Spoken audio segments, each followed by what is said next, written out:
Menjauhkan jiwa dari maksiat dan mengisinya dengan ketaatan. Ma'asyiral muslimat yang dimuliakan Allah Subhanahu wa taala, kalau seseorang ini ingin minum dari air yang jernih, tapi gelas yang dipakainya kotor, tentu air itu bisa tidak sehat. Walaupun air itu jelas-jelas sangat jernih, tetapi air itu akan menjadi sehat kalau seandainya gelas yang kita pakai itu juga bersih. Inilah yang dimaksud dengan at-takhliyatu wat-tahliyah namanya. Bab yang kita akan bahas. Sebelum kita memasukkan air ke dalam badan kita, kita pastikan dulu gelas itu bersih. Jadi membersihkan dulu gelasnya, baru menuangkan airnya, baru kita minum. Itulah posisi hati kita. Jadi hati kita ini tidak akan pernah jernih, tidak akan pernah bersih kalau masih banyak kotoran maksiat. Walaupun kita masukkan banyak ketaatan kepada hati kita, kalau hati kita kotor itu percuma. Tidak akan merasakan ketenangan dan lezatnya hati. Orang melaksanakan sholat, puasa, zakat, haji, baca Quran, zikir atau apalah ibadah yang menopang ketaatan kita itu, kita akan kehilangan rasa lezatnya, tidak akan merasa tenang, merasa nikmat, merasa lezat kalau hati kita itu kotor. Makanya di sini pembahasan ini sangat penting sekali. Karena ini puncak daripada kebersihan hati. Kosongkan hati itu dari kemaksiatan, baru diisi dengan ketaatan. Inilah bab yang kita akan bahas, poin yang kelima. Menjauhkan jiwa dari maksiat, baru mengisinya dengan ketaatan. Ma'asyiral muslimat yang dimuliakan Allah Subhanahu wa taala. Sebelum kita bahas bukunya, saya buat pandangan dulu. Apa yang harus kita jauhi dari hati kita? Kemudian apa yang harus kita isi dari hati kita itu, supaya betul-betul kita mendapatkan kejernihan hati dan kesuciannya. Yang pertama, jauhkan hati kita ini dari hal-hal yang bisa membatalkan amalan kita. Jauhkan hati kita ini dari hal-hal yang bisa muhbitatul amal, membatalkan amalan kita. Seperti apa? Kesyirikan kepada Allah Subhanahu wa taala. Jauhkan kesyirikan dalam hati kita. Baik syirkul akbar, syirik besar, ataupun syirkul asghar, syirik kecil, seperti riya, sum'ah, dan yang semacamnya. Sebab kalau seandainya kita ini memasukkan ketaatan kepada hati kita, kita melaksanakan salat ataupun membaca Quran atau berzikir, kalau penyakit ini tidak hilang dalam hati kita, percuma salatnya. Ibu salat tapi riya, ingin dilihat orang. Baca Quran sum'ah, ingin didengar orang. Percumalah ibadahnya. Makanya ini yang pertama kali kita keluarkan dari hati kita, kesyirikan kepada Allah Azza wa Jalla. Wa man yakfur bit-taghuti wa yu'min billah. Barang siapa yang kufur dengan tauhid, kemudian beriman kepada Allah. Lihat di sini Allah dahulukan kufur dengan tauhid, baru bicara soal iman. Karena hati ini tidak mungkin diisi dengan ketaatan kecuali dibersihkan dulu dari maksiat. Ini yang pertama, Bu ya. Hilangkan dalam hati kita itu sesuatu yang bisa membatalkan amalan kita. Ini yang pertama. Yang kedua, hilangkan dari hati kita itu penyakit-penyakit hati, seperti hasad, dengki, dendam. Karena ini yang akan mengikis amalan-amalan kita. Makanya Nabi SAW mengatakan, iyyakum wal hasad. Hati-hati kalian dengan hasad. Fa innal hasada ya'kulul hasanat. Karena hasad itu bisa memakan kebaikan. Sebagaimana api bisa membakar kayu bakar. Maka yang kedua adalah coba bersihkan hati kita ini dari hasad. supaya ketaatan-ketaatan yang kita lakukan itu tidak habis pahalanya. Hasad, dengki, iri, dendam, itulah penyakit-penyakit hati. Memang agak berat, Bu ya. Kita ini semua sebenarnya ada hasad. Saya, ibu, semua pun punya hasad sebenarnya. Tetapi kalau orang itu baik, maka hasadnya pun akan baik. Tapi kalau dia jahat, itu yang kemudian menjadi jahat hasadnya. Ini yang kedua. Kemudian yang ketiga, apalagi yang harus dibersihkan dari hati kita ini, ketergantungan kepada dunia. Hubbud dunia, cinta kepada dunia. Sebab kalau seandainya hati kita ini masih terpaut dengan dunia, Bu, ibadah apapun yang kita lakukan tidak akan pernah khusyuk. Sulit khusyuknya, Bu. Akan sulit sekali. Orang sholat, Allahu Akbar, tapi kemudian hatinya melayang-layang memikirkan dunia, gak akan pernah khusyuk tuh sholatnya tuh. Makanya hubbud dunia, kecintaan kepada dunia ini menjadikan hilang kenikmatan ibadah. Ibadahnya cenderung tergesa-gesa nantinya. Pamannya ada orang jualan, lagi rame-ramenya tuh, datang duhur, sholat dia, kepikir tuh pelanggan udah ada 10 di otak dia tuh. Akhirnya apa? Udah gak mikir khusyuk tuh. Takbiratul ihram, duduk salam lah. Rukunnya juga tidak tumaknina, kewajibannya terkadang ketinggal, dan begitu seterusnya. Itu efek karena terlampau cinta kepada dunia. Bahkan terkadang karena cinta dunia lupa di akhirat. Sama sekali gak sholat gitu ya. Sama sekali dia beribadah, tidak ada beribadah lagi kepada Allah Azza wa Jalla. Mungkin ada di antara ibu yang ketika masih susah rajin ngaji. Oh, kalau ngaji nomor 1. Mulai dibentangkan ekonominya, bentangkan rizkinya. Mulai sebulan sekali, 3 bulan sekali, hilang akhirnya.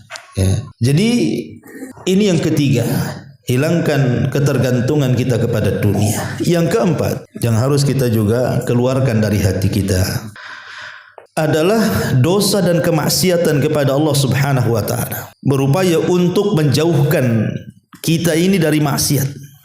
Karena maksiat itu punya pengaruh masalahnya.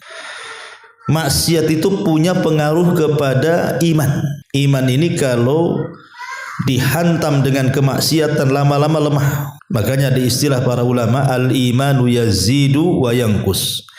Iman itu bisa naik, bisa turun. Yazidu bit ta'ah wa yanqusu bil maksiyah. Dia bisa bertambah dengan ketaatan, dia bisa berkurang dengan kemaksiatan kepada Allah Subhanahu wa taala. Ya. Dan tentu meninggalkan maksiat ini memang berat. Tidak mudah orang itu meninggalkan maksiat, apalagi maksiatnya sudah menjadi kebiasaan hidup dia. Makanya ada para ulama yang kemudian memberikan penjelasan, ada sebab-sebab atau jalan-jalan supaya orang itu meninggalkan maksiat. Seperti umpamanya contohnya, pertama, ingat bahwa setiap maksiat itu ada madarat. Setiap maksiat itu ada madarat. Baik memadaratkan kepada jiwa dan raga kita, ataupun memadaratkan kepada rizki kita. Karena Allah Subhanahu wa taala mengharamkan rizki itu terkadang karena dosa yang kita lakukan. Entah memang dikurangi rizkinya, disepikan usahanya, atau usahanya tetap tetapi dihilangkan berkahnya. Merasa tidak pernah cukup gitu ya. Kemudian juga yang kedua, harus jujur kepada Allah Azza wa Jalla di dalam meninggalkan maksiat. Sebab jujur itu adalah sebesar-besarnya perkara yang bisa kita meninggalkan kemaksiatan kepada Allah Azza wa Jalla. Falau sadaqullaha lakana khairal lahum, kata Allah. Kalau mereka jujur, maka itu akan menjadi kebaikan bagi mereka. Memang betul-betul dia ingin meninggalkan maksiat gitu ya.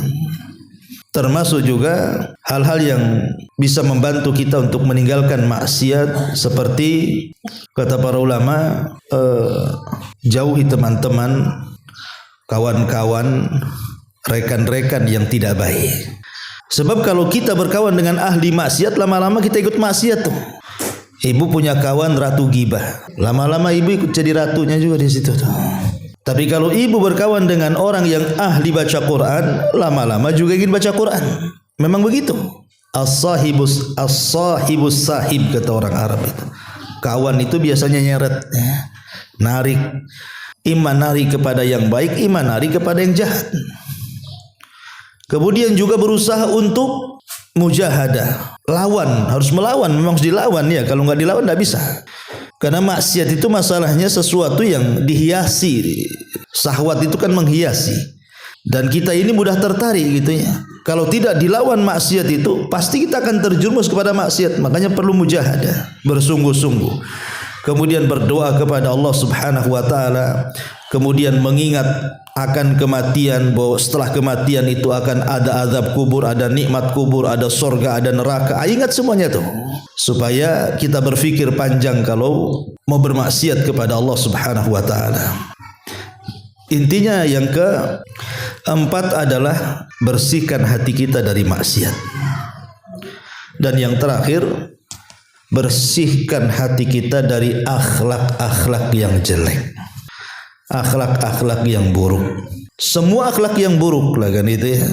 Pokoknya termasuk juga di dalamnya. Inilah 5 perkara yang disebut dengan at-takhliyatu. Coba bersihkan dulu hati kita dengan hal-hal yang bisa membatalkan amal. Kemudian penyakit-penyakit hati seperti hasad, dengki, iri dan yang semacamnya.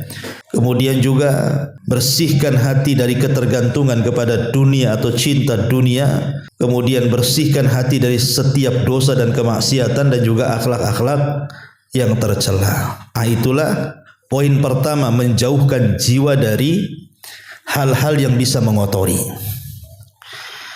Baru setelah itu poin yang kedua, mengisinya. Kalau hati kita sudah bersih dari 5 hal tadi, baru kita isi.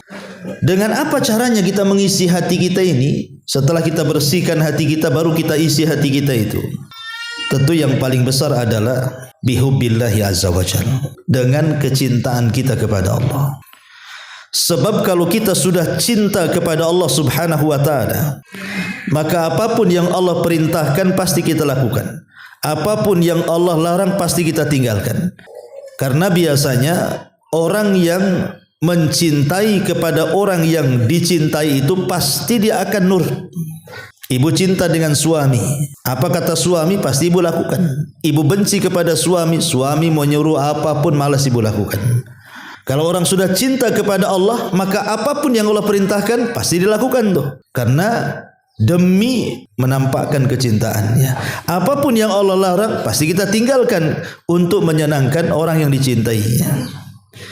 Maka cinta kepada Allah Azza wa Jal ini perkara yang kedua yang harus ditanam pada hati kita, supaya hati kita ini bersih, tenang, lezat dan begitu seterusnya. Kemudian yang kedua, ikhlas. Tanamkan keikhlasan.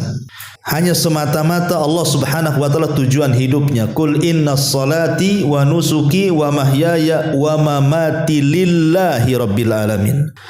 Katakan sesungguhnya salatku, penyembelihanku, hidupku dan matiku aku serahkan kepada Allah. Itulah ikhlas, mencari wajah Allah Subhanahu wa taala saja. Karena orang ikhlas itu akan plong hatinya, Bu. Biasanya yang tidak plong itu kan yang enggak ikhlas tuh. Kalau orang ikhlas tuh tenang, plong itu hatinya. Cuman kadang-kadang sering saya katakan bahasa ikhlas ini kan bahasa mudah di lisan tapi sulit untuk dikerjakan. Ikhlas, Bu, ikhlas Ustaz. Betul, ikhlas loh Ustaz. Itu depan saya, Bu. Nanti saya pergi itu gerundel hatinya tuh. Aduh, kok gini ya? Gitu ya. Jadi kadang-kadang ikhlas itu hanya di mulut saja tuh. Memang berat. Dan ikhlas itu harus dibiasakan. Seperti orang sedekah, Bu. Ibu kalau langsung sedekah 5 juta, terus semangat di awal saja, Bu. Di akhirnya nyesal tuh. Kenapa 5 juta? Tapi kalau ibu mamanya mentarbiyah ikhlas itu dari yang kecil, mulai 2.000 perak, terus ningkat lagi 10.000, ningkat lagi 20.000, ningkat. Itu akan jadi ikhlasnya tuh, Bu. Tapi ada juga yang dari kecil nggak besar-besar tuh, 2.000 saja. Kenapa 2.000 terus, Om? Biar ikhlas Ustadz katanya. Kenapa enggak 1 juta? Takut tak ikhlas katanya gitu. Gitu. Itu enggak berusaha itu namanya ya. Maksudnya kan ada upaya terus melawan ya, supaya makin tinggi. Kemudian juga yang ketiga, tanamkan perasaan takut kepada Allah. Karena takut itu yang membuat kita tidak maksiat. Maksiat tak jadi. Takut, ya. Takut ada azab, takut ada bala, takut ada bencana, takut ada siksa. Akhirnya takut dia. Nah, termasuk juga menanamkan harapan bahwa dengan amal soleh saya ini mendapatkan rahmat Allah, mendapatkan surga Allah, mendapatkan kenikmatan Allah. Itu juga tanamkan. Termasuk juga muraqabah. Tanamkan sifat muraqabah dalam kehidupan kita. Apa itu muraqabah? An ta'budallaha ka'annaka tarahu fa illam takun tarahu fa innahu yara. Seolah-olah Allah melihat kita. Beribadahlah seolah-olah engkau melihat Allah. Kalau memang tidak bisa, maka yakini Allah melihat kita. Merasa diawasi gitu ya. Sebab orang kalau merasa diawasi, jangankan lagi cerita ibadah, kalau ada orang kerja kemudian ditunggui mandornya, Bu, itu orang kerja semangat, Bu, takut dipecat, ya. Itu kepada makhluk. Bagaimana kepada Sang Khalik yang dia mengetahui bukan hanya gerakan yang zahir saja, yang batin aja dia tahu. Kalau itu merasa yakin dia diawasi, pasti kehidupannya akan baik, tuh. Makanya berusaha untuk muraqabah. Ya. Itulah yang harus diisi pada hati kita. Isilah hati kita dengan muraqabah. Termasuk juga mengisi hati kita dengan zikir. Karena zikir itulah yang bisa menenangkan hati kita. Kata Allah Subhanahu wa taala, Allah berfirman, "Ala bi dzikrillahi tatmainnul qulub." Ingatlah dengan zikir kepada Allah itu jiwa akan tenang. Isi juga dengan zikir. Kemudian isi juga dengan doa. Karena doa itulah yang bisa membolak-balikan hati kita. Hati kita itu kan di tangan Allah Subhanahu wa taala. Dan kita tidak bisa membolak-balik hati orang lain. Hati sendiri aja tidak bisa. Hati kita sendiri loh. Itu yang membolak-balikan Allah, bukan kita gitu ya. Maka yang selalu diucapkan Nabi SAW, ya muqallibal qulub sabbit qalbi ala dinik. Wahai zat yang membolak-balikan hati, tetapkan hatiku di atas agamamu. Ummu Salamah mengatakan, ya Rasulullah, aku lihat engkau itu aja yang dibaca dalam salatmu tuh. Apa kata Rasul? Ya Ummu Salamah, hati itu berada di genggaman jari jemari Allah. Allah itu bisa membolak-balikan kapan saja dan sesuai dengan kehendaknya. Kalau Nabi saja takut dibolak-balikan hati, harusnya kita. Maka isilah hati dengan doa. Isilah hati dengan doa. Termasuk juga isi hati kita dengan mengingat akhirat, mengingat kematian, mengingat azab kubur, mengingat kebangkitan, mengingat hisab, mengingat mizan, mengingat tatayurus suhub akan diterbangkan, mengingat kontoroh ada jembatan, mengingat surga dan neraka, supaya dengan ingatan-ingatan kita kepada peristiwa setelah kematian makin lembut hati kita, Bu, tidak keras, ya. Sebab yang mengeraskan itu kan tadi cinta dunia. Cinta dunia itu yang mengeraskan. Makanya saya kalau nasihati bapak-bapak itu, kalau istri-istri antum sudah mulai keras hatinya, asik ngemol aja, kali-kali belokkanlah ke kuburan Tamyang tuh, supaya lembut gitu kan. Nanti kau akan kayak dia juga gitu.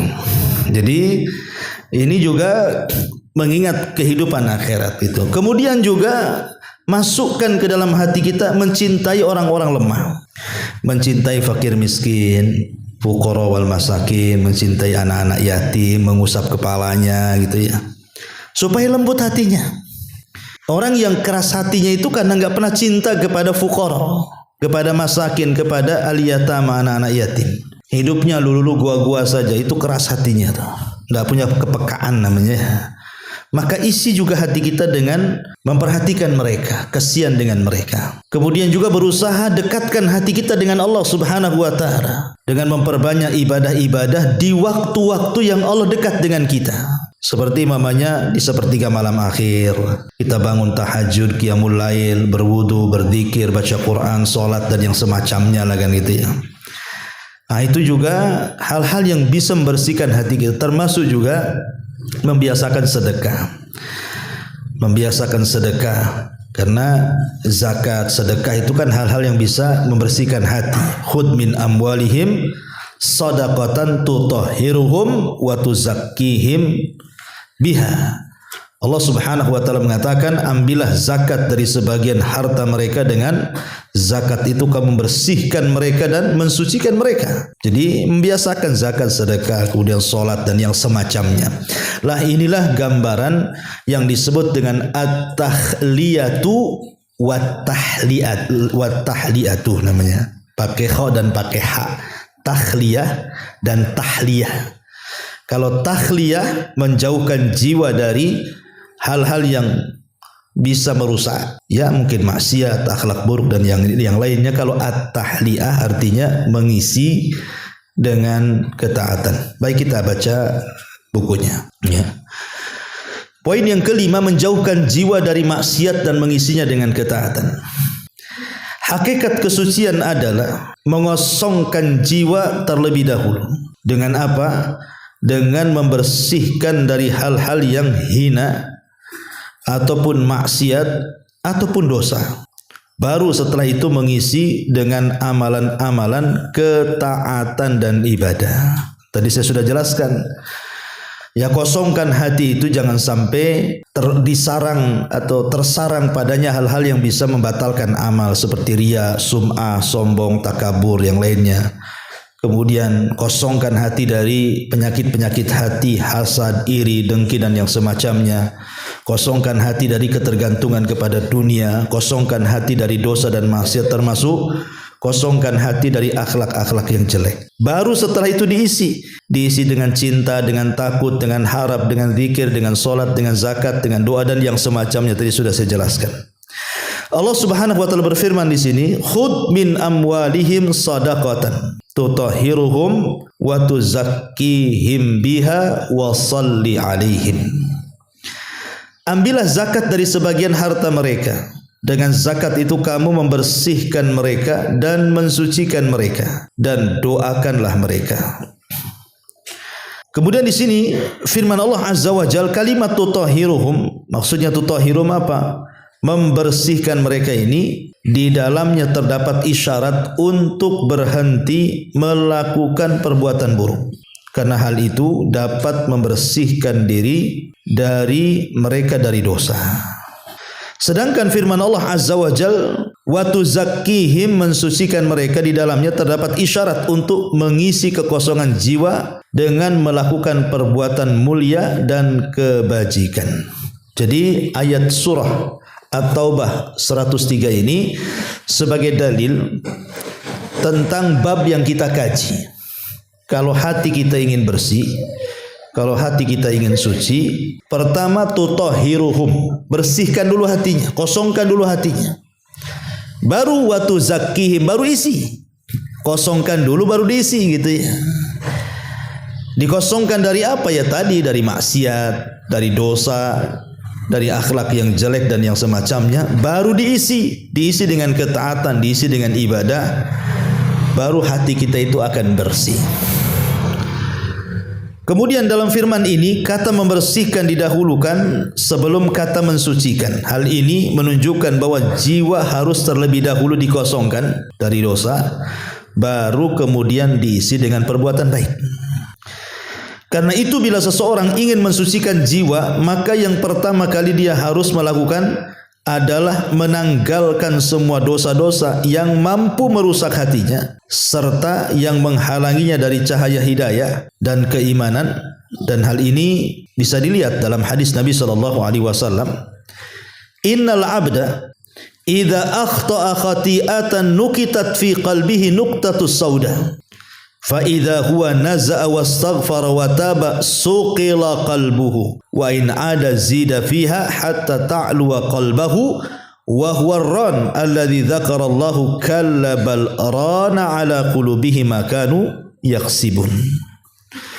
Sesungguhnya jika seorang hamba melakukan sebuah dosa, maka akan tertoreh sebuah titik noda hitam pada hatinya. manakala ia meninggalkannya, memohon ampunan dan bertobat, maka hatinya kembali bening. Namun bila ia kembali berbuat dosa, maka noda tersebut akan bertambah sampai menutupi hatinya. Dan itulah yang disebutkan ar-ran dalam firman Allah Azza wa Jal, kallabal rana ala qulubihim ma kanu yaksibun. Sekali-kali tidak demikian. Sebenarnya apa yang selalu mereka usahakan itu menutup hati mereka. Mutaffifin ayat ke-14. Jadi kata pengarang di sini, seseorang tidak mungkin membersihkan jiwa sampai dia betul-betul meninggalkan semua dosa. Kemudian belum mengambil dalil tentang bagaimana dosa itu membawa dampak kepada hatimu. Kata Nabi SAW, orang kalau berbuat dosa 1 kali, kasih titik 1, 2 kali, 2 titik, 3 kali, 3 titik. Akhirnya banyak titik, bintik-bintik dalam hati kita itu, lama-lama tertutuplah hati kita dengan titik-titik hitam itu. Lah kalau sudah tertutup, itu sulit mendapatkan hidayah, sulit mendapatkan nasihat, sulit mendapatkan kebenaran, sulit. Karena hatinya sudah banyak ron yang menutup, akhirnya susah mendapatkan hidayah. Tapi kata Nabi SAW, kalau seandainya seseorang itu kemudian mulai meninggalkan maksiat, kemudian mengucapkan istighfar, kemudian bertobat, maka hati itu akan terbuka. Titik-titik itu akan kembali menjadi bening dan hati akan mudah menjadi taubat. Karena ada hati itu yang menerima kebenaran, ada hati yang sulit menerima kebenaran, Bu. Yang dikhawatirkan Nabi SAW itu adalah hati kalau sudah seperti gelas yang telungkup. Kata Rasulullah, kalqubi muzahiyah. Karena ada orang-orang itu yang hatinya seperti gelas yang ditelungkupkan. Kalau gelas yang ditelungkupkan, Bu, yang lobangnya diletakkan di bawah, kemudian yang tidak lobangnya di atas, mau diisi air macam mana tuh? Kalau gelasnya masih berdiri, layaknya gelas berdiri, diisi air enaklah bisa penuh. Tapi kalau ditelungkupkan gelasnya dibalik, mau ngisi air dari mana? Itulah ada hati-hati yang tidak bisa diisi. Mau diisi apa saja mental tuh, seperti air diisi kepada gelas yang telungkup tuh, tidak ada lubangnya. Nah, jangan sampai kemudian hati kita itu seperti itu. Ya, jadi maka bersihkan hati-hati dari yang menutupinya, maksudnya dosa-dosa yang bisa memberikan titik-titik hitam. Kemudian hendaklah dia berupaya keras memperbanyak amal saleh yang dapat mensucikan jiwanya. Hal ini sebagaimana tertera dalam firman Allah Azza wa Jalla, walladzina jahadu fina lanahdiyannahum subulana wa innallaha lama'al muhsinin. Dan orang-orang yang berjihad, maksudnya sungguh-sungguh untuk mencari keridhaan kami, benar-benar akan kami tunjukkan kepada mereka jalan-jalan kami, dan sungguh Allah benar-benar beserta orang-orang yang berbuat baik. Al-Imam Ibnu Taimiyah rahimahullahu taala ketika berkata kalimat tazkiyah, penyucian itu, apa kata beliau? Sekalipun maknanya secara bahasa adalah berkembang, berkah dan bertambah kebaikan, namun kesucian itu sendiri diraih dengan menghilangkan keburukan.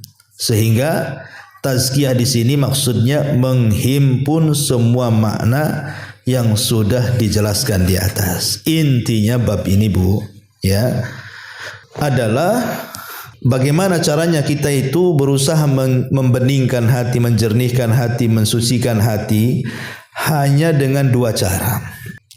Pertama, kosongkan hati dari perbuatan-perbuatan yang bisa mengotorinya. Baru kemudian setelah kosong dari perbuatan-perbuatan yang mengotorinya, baru kita isi dengan perbuatan-perbuatan yang bisa menjernihkannya.